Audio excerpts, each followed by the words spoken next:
The door to room 620 slammed against the wall as Muhammad Ali burst through it, his knuckles still raw and swollen, his face a constellation of bruises. The hotel suite at the Manila Hilton felt too small for his rage. Behind him, his manager, Herbert Muhammad, struggled to keep pace, his voice barely a whisper compared to the storm brewing inside the champion. "They're saying you got lucky, Muhammad. The press is already spinning it. Frazier's people are demanding a rematch." Herbert's words hung in the air like smoke. Ali spun around, his eyes wild with something between fury and fear. "Lucky? You call what happened in that ring luck? I gave everything. Everything." He slammed his fist against the mahogany dresser, sending a crystal glass shattering across the marble floor. 14 rounds of hell. My body feels like it's been run over by a truck and they dare call it luck? Outside the window, Manila's lights twinkled against the October night, oblivious to the drama unfolding in the champion's suite. The thrilla in Manila had ended just 4 hours ago, but the battle was far from over.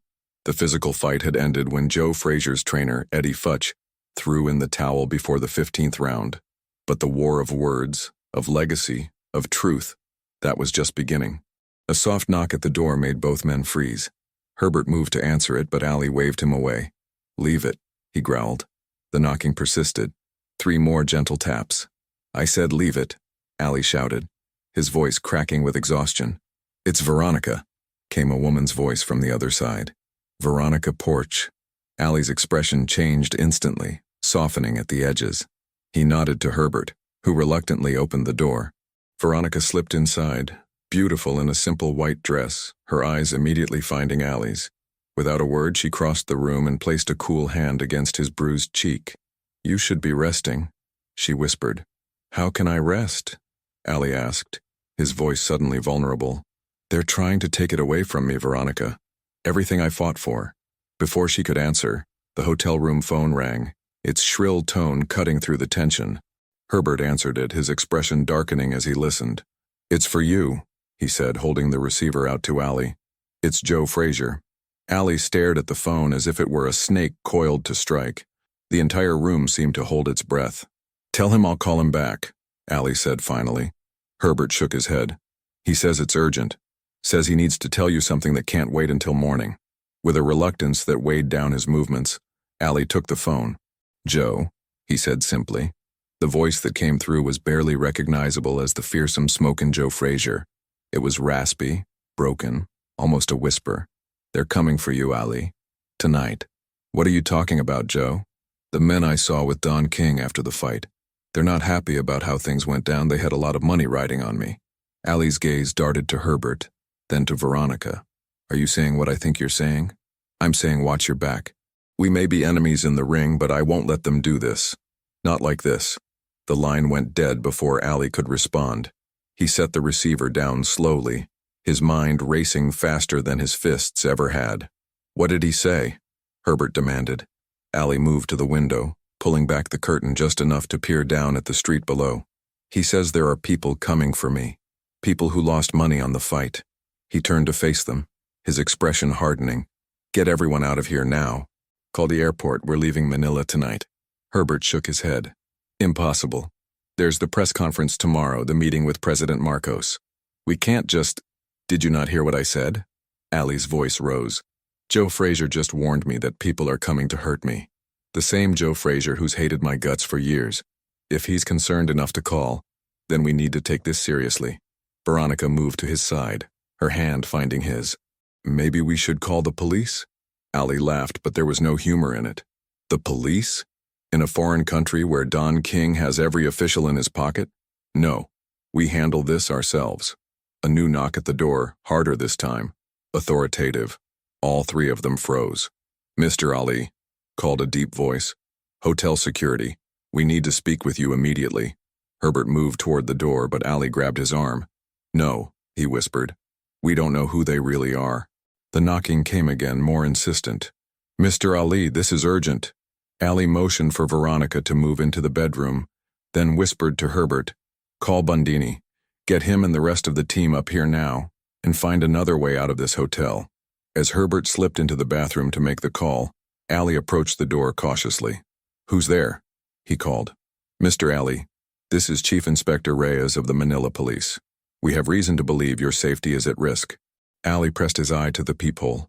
Two men in uniform stood outside, their expressions grim. Behind them, partially obscured, stood a third figure. As the man shifted, the light caught his face, and Ali's blood ran cold. It was Angelo Dundee, his trainer, and from the look in his eyes something was very, very wrong. The decision came in seconds.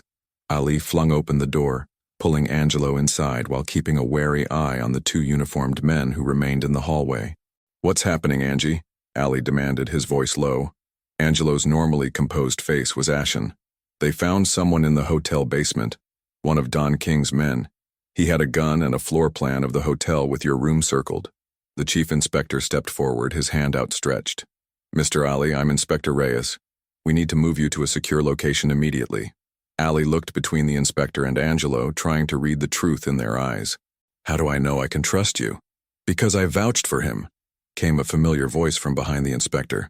Joe Frazier stepped into view, his face even more battered than Ali's, his left eye swollen completely shut. He leaned heavily on a cane, looking nothing like the fearsome warrior who had nearly beaten Ali just hours before. "Joe?" Ali's surprise was genuine. "What are you doing here?" Frazier's one good eye met Ali's. "Saving your ungrateful behind, that's what. Now are you coming or not?" Herbert emerged from the bathroom, phone still in hand. "Bundini and the others are on their way up." He stopped short at the sight of Frazier. "What's he doing here?" "Apparently saving my life," Ali replied, not taking his eyes off his rival. "Joe says there are people coming for me. People who lost big betting on him." Frazier nodded grimly. "Don King's got connections with some bad people. Real bad. They approached me after the fight, wanted to know if I'd help them get even with you. Said they lost millions." "And you turned them down?" Ali asked, skepticism evident in his voice. Frazier's laugh was a harsh bark. "You think I want you dead, Ali?" "No. I wanted to beat you fair and square in that ring. That was my revenge.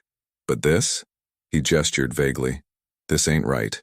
Veronica emerged from the bedroom, a small bag in her hand.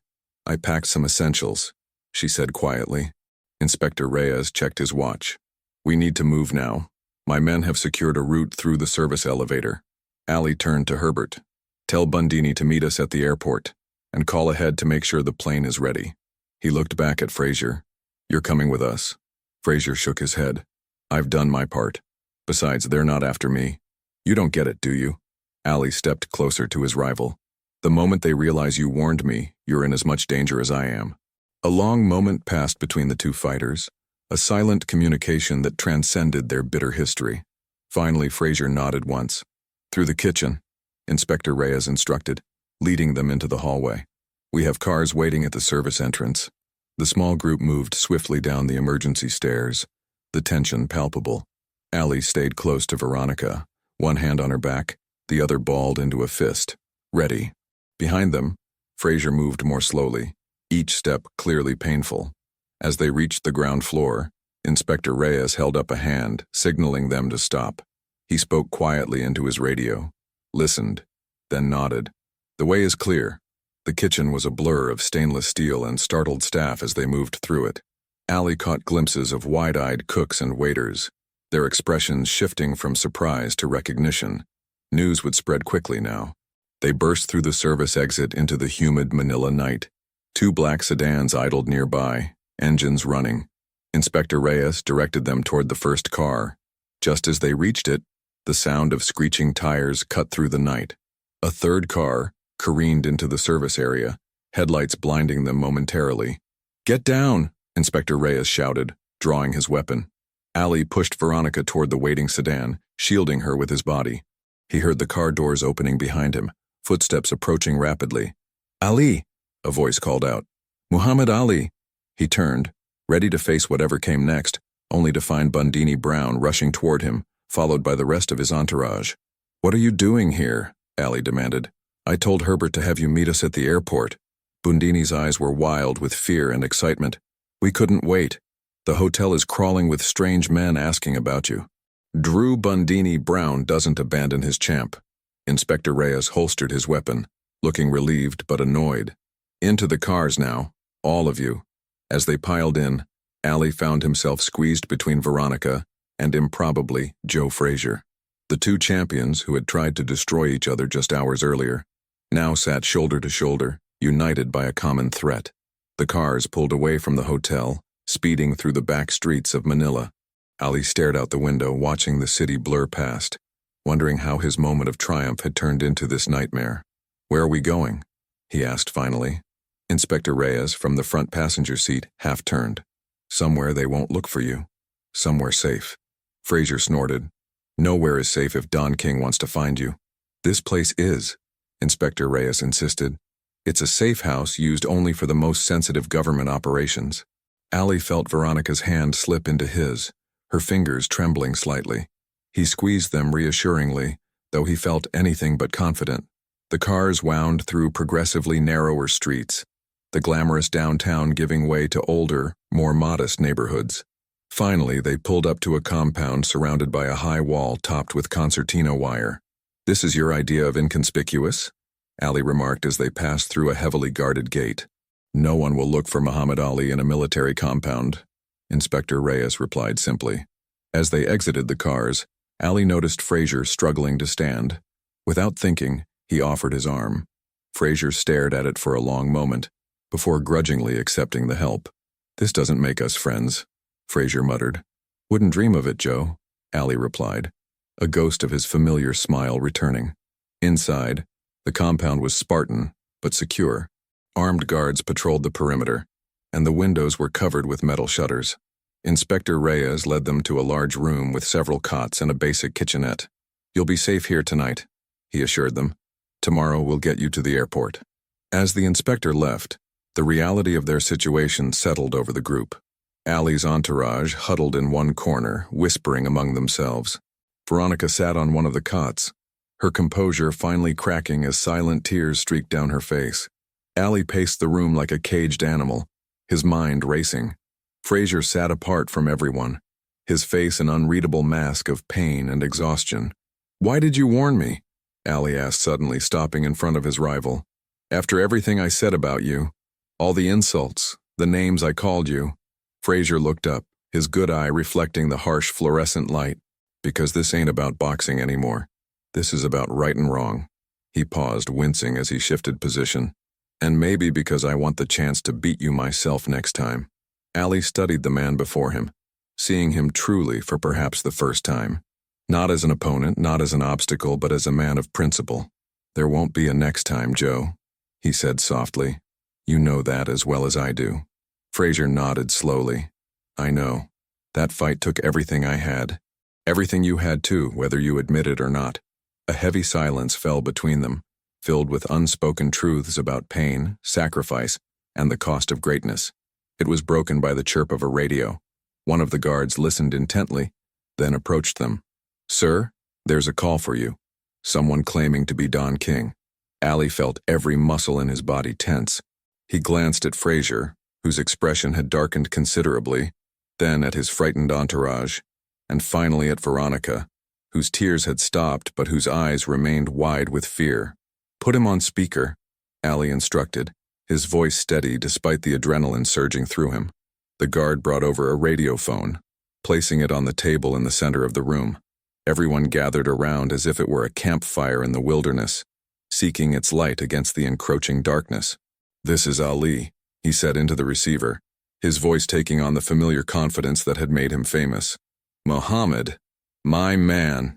Don King's distinctive voice boomed through the speaker, as bombastic as his famous hair. "What's all this I hear about you hiding out? That's not the Muhammad Ali I know." Ali exchanged looks with Frazier. "Cut the act, Don. We know what's going on." A pause, then King's voice returned, lower, more controlled. "I don't know what you think you know, champ, but I'm just trying to make sure you're okay. There are a lot of people worried about you disappearing like this. Worried I might live to fight another day?" Ali challenged. Another pause, longer this time. "That's a serious accusation, Muhammad. Very serious. Are you saying I had something to do with these threats you believe you've received?" Frazier leaned forward. "We both know what's happening here, Don.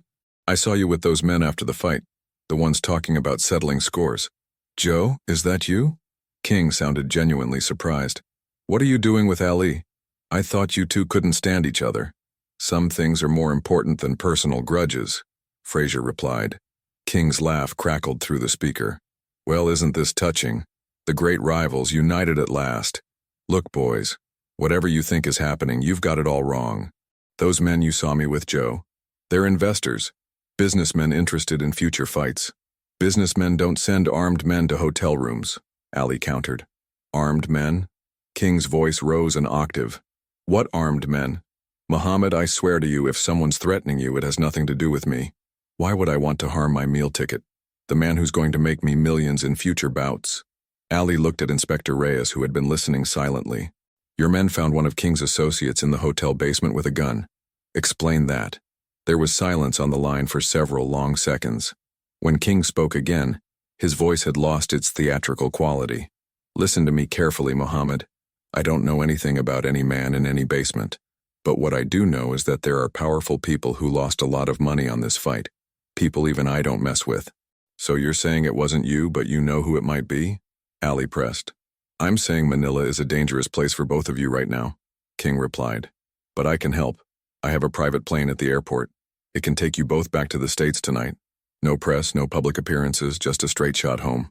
Ali and Frazier exchanged skeptical looks. And why would you do that for us? Frazier asked. Because you two just gave the world the greatest heavyweight fight in history, King exclaimed, some of his showmanship returning. The thriller in Manila. People will be talking about this for decades. And I want to be the man who brings you both back safely, who protects his fighters. Inspector Reyes shook his head vehemently, mouthing, It's a trap. Ali studied the radio as if he could see through it to the man on the other end. Don King was many things. Flamboyant, opportunistic, manipulative. But was he capable of this level of treachery? Of arranging harm to come to the very fighters who filled his pockets? Don, Ali said finally, I appreciate the offer, but we've already made arrangements to leave tomorrow. Tomorrow might be too late, champ, King replied, his voice dropping ominously. Is that a threat? Ali's voice hardened. Not from me, King insisted. I'm trying to help you. These people I mentioned, they have connections everywhere, even in the Philippine military. Ali saw Inspector Reyes stiffen at this. We'll take our chances, Ali said firmly. Goodbye, Don. He reached for the radio, but before he could disconnect, King spoke again, his words rushing out. Wait!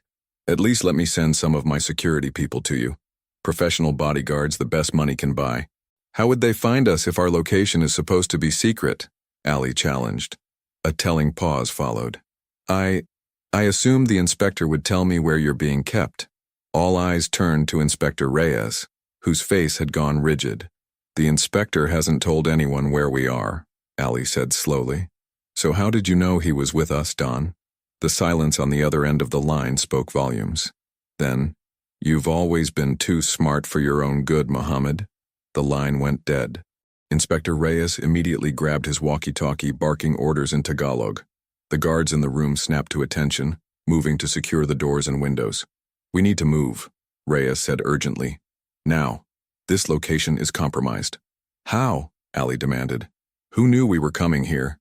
Reyes's expression was grim. Only my superior officer and the guards assigned to this facility. So either your boss is corrupt, or one of your men tipped off King, Frazier concluded. Or both, Ali added. Bundini moved to Ali's side. What's the play, champ? Ali looked around the room, at the faces turned to him for leadership. His entourage, Veronica, even Joe Frazier. In the ring, he always knew what to do, could always find a way to victory even when his body was screaming for surrender. But this was different. This wasn't about glory or belts or proving he was the greatest. This was about survival. Inspector, he said finally, is there anywhere in Manila that's truly secure? Somewhere not even your superiors would know about? Reyes hesitated, then nodded slowly. My family has a property in the provinces. It's remote. Difficult to find unless you know exactly where to look. How far? 3 hours by car. Ali nodded decisively. Then that's where we're going. All of us? Herbert asked, gesturing to the sizable entourage. Ali shook his head. No, too conspicuous. Just me, Veronica, Herbert, and Joe. I'm coming too, Bundini insisted. Ali placed a hand on his trainer's shoulder. I need you to do something more important. You and the rest of the team need to create a diversion. Make it look like we're still planning to leave from the airport tomorrow. Book the tickets, talk to the press, be seen. Bundini nodded reluctantly. Whatever you need, champ. Inspector Reyes checked his watch. If we're going, we need to leave now, while I can still trust the men in this building. Once word spreads that King knows where you are, then let's go, Allie said, helping Veronica to her feet. As they prepared to leave, Frazier approached Allie. You know this could all be a wild goose chase, right? King might be playing us. Allie looked at his rival thoughtfully. Maybe, but I'd rather be paranoid and alive than trusting and dead. Frazier snorted. For once, we agree on something. They slipped out through a rear exit, piling into a nondescript van rather than the official sedans that had brought them. Inspector Reyes drove, with Allie in the passenger seat to help navigate. In the back, Herbert, Veronica, and Frazier sat in tense silence. As they left the compound behind, Allie watched Manila recede in the side mirror. Just hours ago, he had been on top of the world, victorious in what was surely the greatest fight of his career. Now he was fleeing for his life, thrown together with his bitter rival, unsure whom to trust. The road ahead stretched into darkness, leading to an unknown sanctuary and an uncertain future. But as the city lights faded behind them, Allie felt something unexpected, a sense of clarity. In the ring, everything was simple. Hit, and don't get hit. Out here, in the real world, the rules were murkier, the dangers less straightforward. But one thing remained constant: his will to survive, to overcome, to triumph against the odds. It was what had carried him through 14 brutal rounds with Joe Frazier. It would carry him through this night as well. Beside him, Inspector Reyes drove in focused silence, his eyes constantly checking the rearview mirror. Behind them, Veronica had fallen into an exhausted sleep, her head resting against Herbert's shoulder. And across from them, Joe Frazier stared out the window, his battered face illuminated occasionally by passing headlights, lost in his own thoughts. Enemies in the ring, reluctant allies on the run. The thriller in Manila had ended, but their shared fight was just beginning. The van rumbled down the dusty provincial road, the first hints of dawn breaking over the horizon. They had been driving for nearly 4 hours, taking detours and back roads to ensure they weren't followed. The rhythmic swaying had lulled Veronica and Herbert to sleep, but Allie remained vigilant, his eyes scanning the passing landscape. Almost there, Inspector Reyes said quietly, turning onto an even narrower dirt path. My grandfather built this place before the war. It's not much, but it's secluded. Allie nodded, glancing back at Frazier, who hadn't slept either. Their eyes met briefly, a silent acknowledgement passing between them. Despite everything, there was a growing respect. Not friendship, not yet, but something approaching understanding. The path wound through a dense grove of mango trees before opening to reveal a modest wooden house on stilts, surrounded by rice paddies that glowed golden in the early morning light. It looked peaceful, untouched by the chaos they had left behind in Manila. Reyes parked the van beneath a canopy of trees and turned off the engine. The sudden silence woke the others. We're here, Allie announced unnecessarily. They filed out of the van, stretching stiff limbs and taking in their surroundings. The air was fresher here, heavy with the scent of vegetation and distant ocean. My cousin looks after the place, Reyes explained, leading them toward the house. He's trustworthy.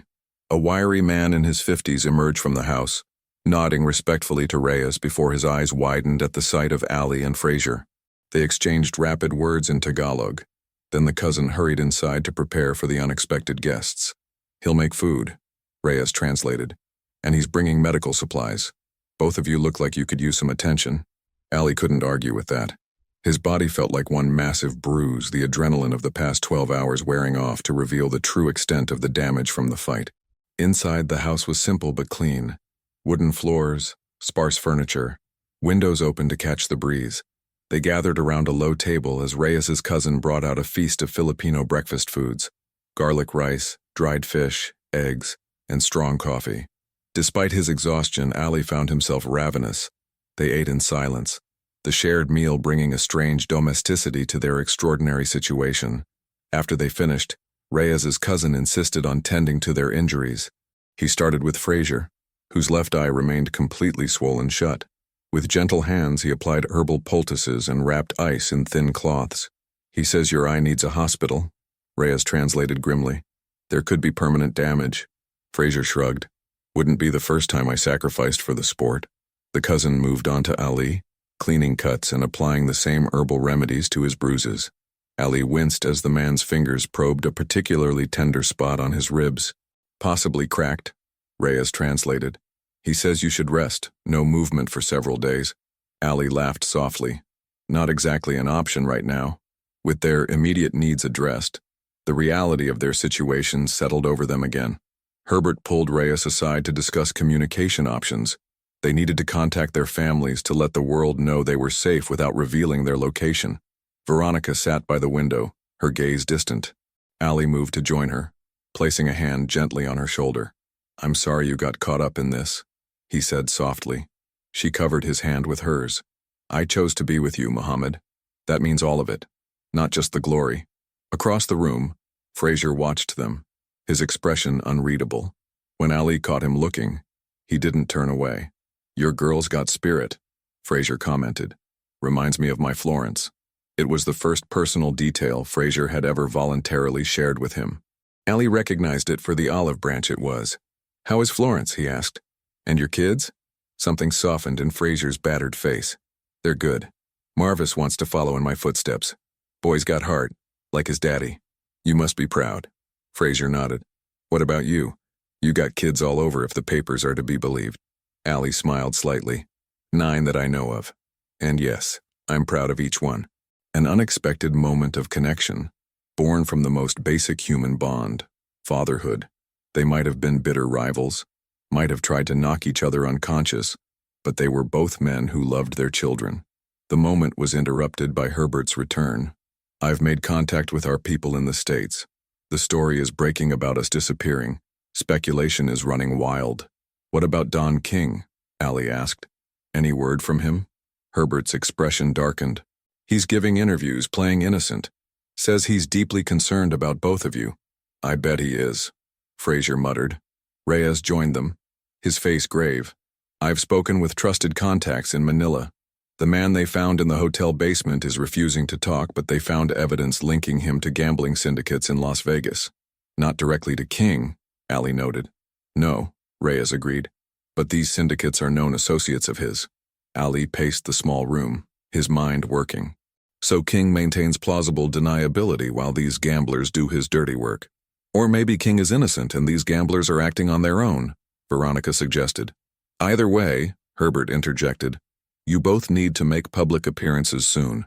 The longer you stay hidden, the more the rumors will fly. And the more time King has to cover his tracks," Frazier added. Ali stopped pacing, a decision crystallizing in his mind. "We need to draw them out, force their hand." "How?" Herbert asked skeptically. "By giving them what they want, a public appearance, but on our terms." Frazier leaned forward, wincing at the movement. "What are you thinking, Ali? A joint press conference, you and me together, telling the world about the threats against us." The room fell silent as they considered the implications.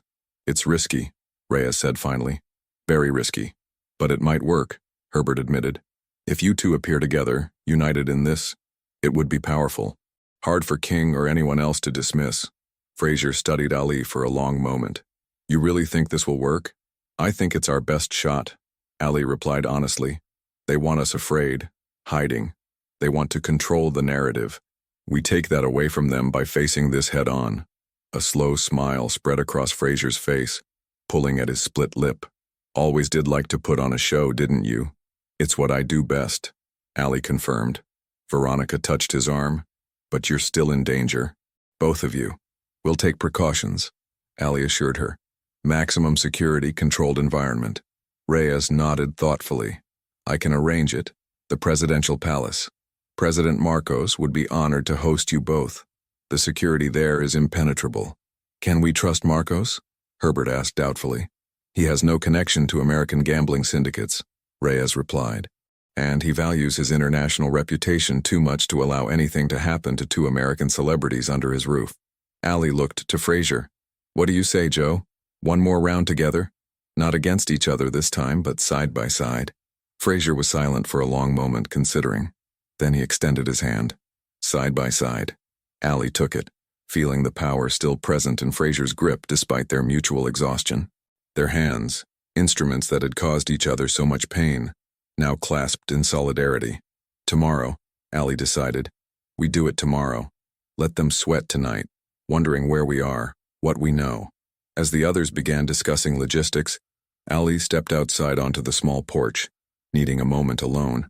The sun was now fully risen, bathing the rice paddies in warm light. In the distance, farmers worked, their conical hats protecting them from the strengthening rays. He heard the floorboards creak behind him and turned to find Frazier joining him.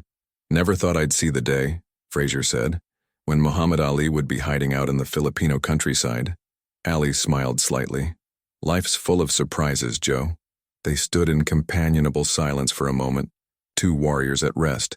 "You know," Frazier said finally, "all those things you said about me over the years, the names you called me, the way you made me out to be some kind of Uncle Tom." Ali winced. "Joe, let me finish." Frazier held up a hand. "It hurt, more than any punch you ever threw. Made my kids ashamed, made people look at me different." Ali felt the weight of guilt settle on his shoulders. "It was wrong," he admitted quietly. "I went too far, way too far. It was just promotion, trying to sell tickets, but I never should have said those things." Frazier nodded, accepting the apology without explicitly acknowledging it. "You know why I called you last night? To warn you? Why? Because despite everything, you're still one of us. A fighter, and fighters look out for each other when the real enemy comes calling." Frazier turned to face him fully. "What happens in the ring stays in the ring. Outside of it, we're just men trying to provide for our families." Ali felt something shift between them. Not forgiveness exactly, but a recognition of their shared humanity beyond the personas they presented to the world. "Thank you," Ali said simply. "For the warning, for coming with us, for everything." Frazier shrugged. "Don't make too much of it. I still think you're a loudmouth showboat who got lucky last night." Ali laughed, a genuine laugh that surprised both of them. "And I still think you're the toughest son of a gun I ever faced." Frazier smiled despite himself. "Now that's something we can agree on." As they stood together, looking out over the peaceful countryside that had temporarily become their sanctuary, Ali felt a strange sense of completion. The rivalry that had defined both their careers had evolved into something more complex, more human. Tomorrow they would face the world together, presenting a united front against those who would harm them. It wouldn't erase the past, wouldn't heal all wounds, but it was a beginning. The thriller in Manila had nearly destroyed them both physically, but perhaps what happened afterward, this unlikely alliance, this mutual respect born from shared danger, would be their greatest legacy. "One more round," Ali said softly. "One more round," Frazier agreed. And somehow both knew that this time they would both emerge victorious. As the morning sun continued to rise over the Filipino countryside, casting long shadows across the rice paddies, Muhammad Ali and Joe Frazier, the two greatest heavyweights of their era, stood side by side, no longer adversaries but allies, bound by a shared determination to survive, to triumph, and perhaps in time, to truly understand each other. The greatest fight of their lives was still ahead, but for the first time, they would face it together.